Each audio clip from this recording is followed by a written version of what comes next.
Assalamualaikum, bertemu kembali dengan berita terkini. Sebelum mula sila subscribe, terima kasih.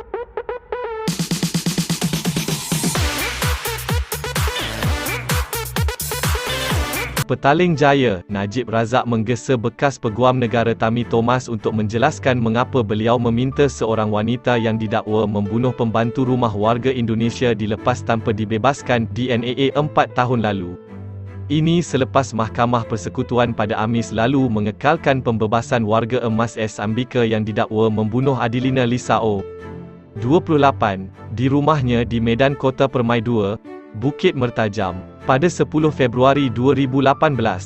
Pada 18 April 2019, Mahkamah Tinggi di Georgetown membebaskan wanita berusia 62 tahun itu selepas pihak pendakwaan memohon DNAA.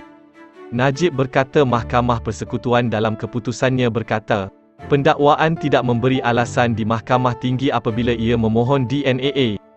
Bekas Perdana Menteri itu berkata, ia mengejutkan dan beliau menegaskan bahawa lantikan Pakatan Harapan PH itu adalah peguam negara ketika permohonan berkenaan dibuat. Jadi, ia wajar untuk Tami Thomas memberi penjelasan kenapa dakwaan telah ditarik balik tanpa alasan diberi kepada mahkamah ketika dia menjawat sebagai peguam negara. Rakyat negara jiran Indonesia cukup kecewa dan marah dengan keputusan ini. Seolah-olah keadilan di Malaysia tidak wujud, katanya di Facebook. Tahun lepas Mahkamah Rayuan mengesahkan pembebasan Ambika. Khamis lalu, panel 3 hakim dipengerusikan Hakim Vernon Ong di Mahkamah Persekutuan berkata Hakim Perbicaraan Akhtar Tahir telah menggunakan budi bicaranya untuk memberikan Ambika pembebasan. Beliau berkata, tiada kehilafan yang boleh dirayu oleh Mahkamah Tinggi dan Mahkamah Rayuan apabila menolak rayuan pendakwaan.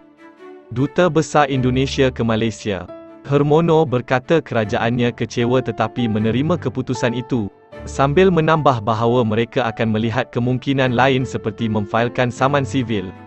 Najib berkata, dengan pembebasan itu, tiada siapa yang akan bertanggungjawab atas kematian Lisao. Ramai yang kecewa dan tidak faham kenapa ini boleh berlaku, katanya. Terima kasih kerana menonton.